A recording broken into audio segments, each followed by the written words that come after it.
Hello, my dear Franken friends, and welcome to Spookyou, your one-stop shop for all things ghastly and ghoulish. I'm your host, Barnabas Vixen. How horrible of you to join us. Curl up, invite your friends, and by all means, make sure those lights are out. That way it's harder to tell what may or may not be lurking around you. There's nothing like a good mystery, am I right? Tonight will feature a singular tale of devilish design, curated by those wicked weavers of woe.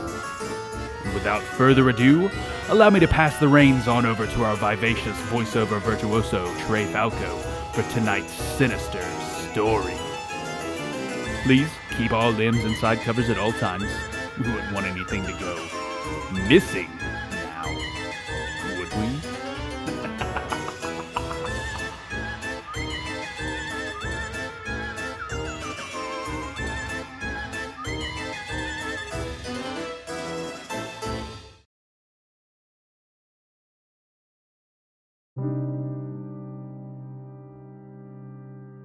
The next 3 days each seemed to last a lifetime. I became anxious, impatient, like a kid on Christmas Eve night, knowing that Santa is on his way with a big sack of toys. Or I assumed a kid would feel. We never celebrated Christmas when I was a kid. Being so poor, we could barely pay our bills, let alone buy presents. Gradually, the pain in my head subsided to a dull ache. Each minute seemed to drag by for an hour because I had no way of telling time. Finally, the big day arrived. Dr. Steiner entered the room. "Are you ready?" he asked me. "Does the Pope wear a dress?" I said by way of answer, trying to be clever. Of course I was ready. I had been ready to see again since that long ago day when I had woken up in a different hospital to discover the world had been swallowed by blackness. "Very well then. Please hold still while I remove the dressing." I did, feeling the pressure of his hand holding my head steady and the snicking of scissors as they cut through the gauze bound to the upper half of my head. My heart was pounding with anticipation, and I couldn't breathe. The bandages were unwrapped layer by layer, the world becoming a little brighter with each barrier that was removed. Just before the last layer of gauze was removed, I closed my eyes. "All right, open your eyes." For a moment, I didn't even dare to do it. I had been awaiting this moment for days, so excited I could barely sleep, and now that it was here, I was scared shitless. "Open your eyes," Dr. Steiner repeated patiently. I did. The world flooded my vision, banishing the darkness I had existed in for most of my life. I gasped. I could see. For a moment, I was so shocked, I couldn't even react. Everything was so clear, so vivid.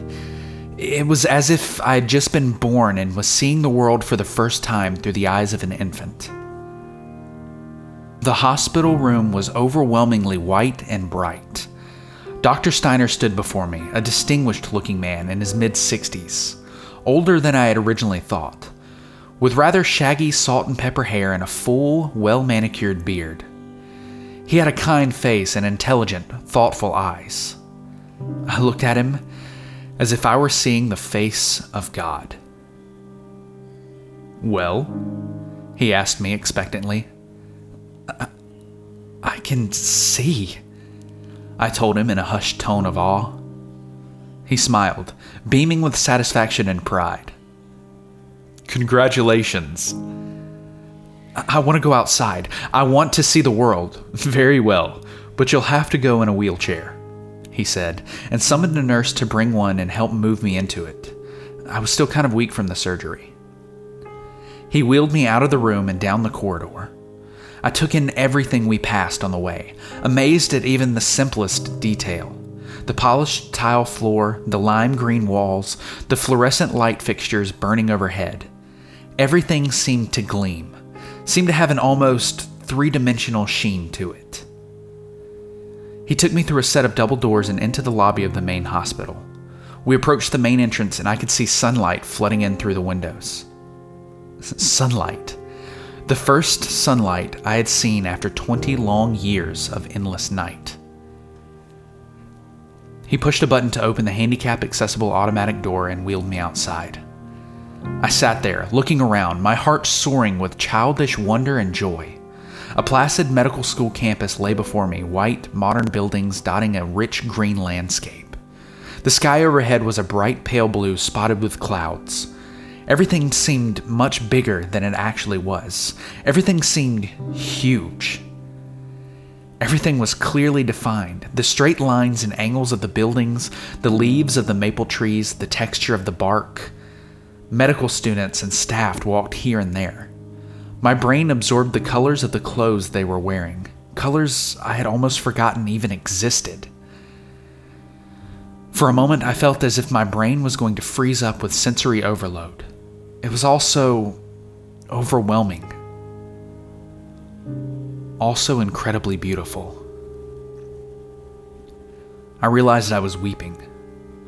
Dr. Steiner placed his hand on my shoulder. "Welcome back," he told me. "Thank you," I whispered. I was kept at the medical school hospital for another month to recover from my brain surgery, and so Dr. Steiner and his colleagues could run a battery of tests to see how well I adjusted to being able to see again. They prepped me for life on the outside, explaining to me how the world had changed in the time I had been blind, told me what I was to expect once I left the hospital. They explained to me how I would have to find a residence of my own and then find a job, teaching me the ins and outs of making my way in the world. How I would have to open up a bank account, get a social security card, pay bills and rent, file taxes. They helped me catch up on my education some too, since I was still basically at the same second grade reading and writing level I had been at before I went blind. Despite what my grandparents, who hadn't been too well educated themselves, had tried to teach me after I went to live with them. They told me there were classes I could take after I was discharged to help improve my literacy skills, and gave me several numbers and websites I could visit. For me, probably the most incredible experience was finally seeing my own face in a mirror for the first time. I was stunned. The scrawny little 8-year-old I dimly remembered was long gone.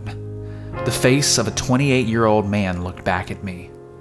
My sandy brown hair, which had been shaved and back from the surgery. A beard covered my lower face. I was deeply tanned from being outside for so long and gaunt from malnutrition.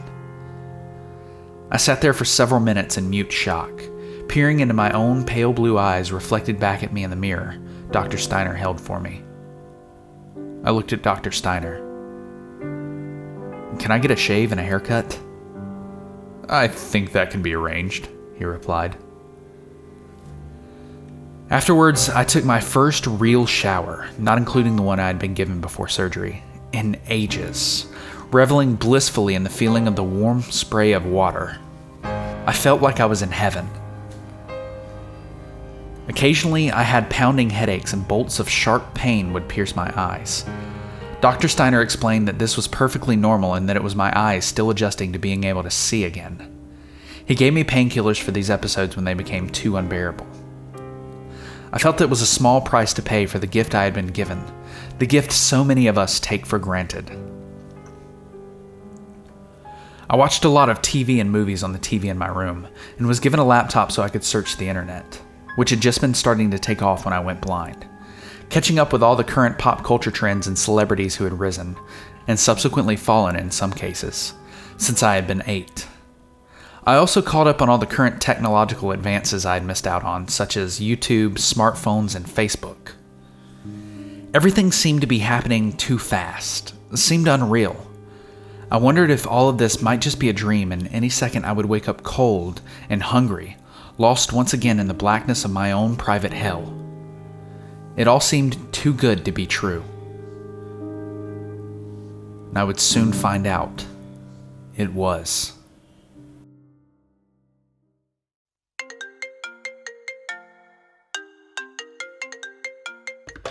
Finally! We've been trying for eons to reach you about your plow horse's extended warranty. Please remain on the line while we transfer you to one of our account fairies.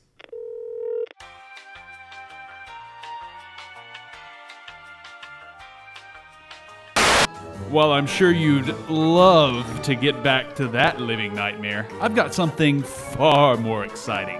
One of our wretched sponsors. Tell me, listener, have you been having trouble down there? There's no reason to be embarrassed. It happens to everyone at times. It even happened to my grandfather. That's where Brainy Bob's Grave Services comes into play. When you just can't possibly get those old bones up like you used to and roll around in your grave, Brainy Bob's delicate caretakers are here to assist you. On call 24/7 whenever you're feeling in the mood. I guarantee you'll be left feeling like your younger self. Please seek an apothecary if symptoms last longer than 4 eons. It could be considered a mystical emergency. Brainy Bob's Grave Services, shaking the dust off dysfunctional bones since 1203. I suppose now it's time to return you to your story, though you really should look into that, plow horse warranty.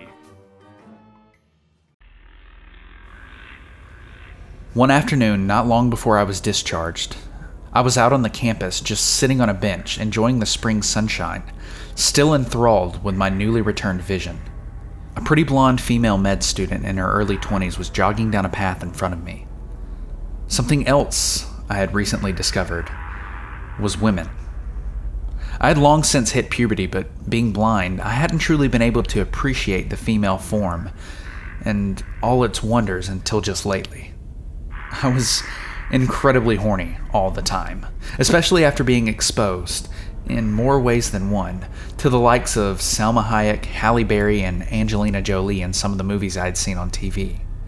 Sex education was something else I needed to be caught up on. I took a moment to enjoy the sight of her lithe, athletic young figure clad in spandex shorts and a tank top in motion before me. I started to get an erection and quickly covered it with my hand, trying to do so casually. She spotted me and shot me a quick, friendly smile. For a split second, her face seemed to change. A ripple of distortion seemed to pass over her attractive features, the way that flat surface of a pond would ripple if you drop a pebble into it.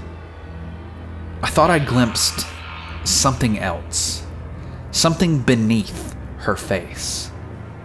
I couldn't tell what it was. She was moving, so it was a blur, but it looked like a patch of blackness with 2 bright spots of red in it. Just as quickly as it had happened, her face returned to normal and she passed me, her back to me as she continued jogging down the path.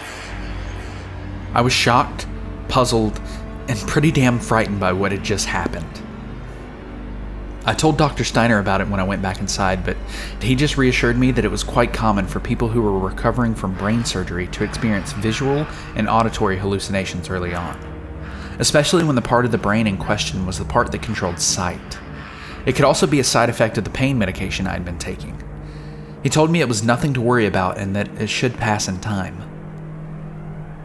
I trusted his judgment, him being the professional, and let it go.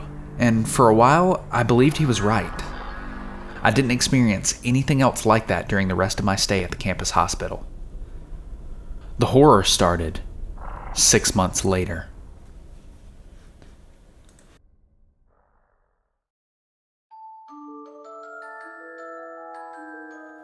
Welcome back, my darling deviants.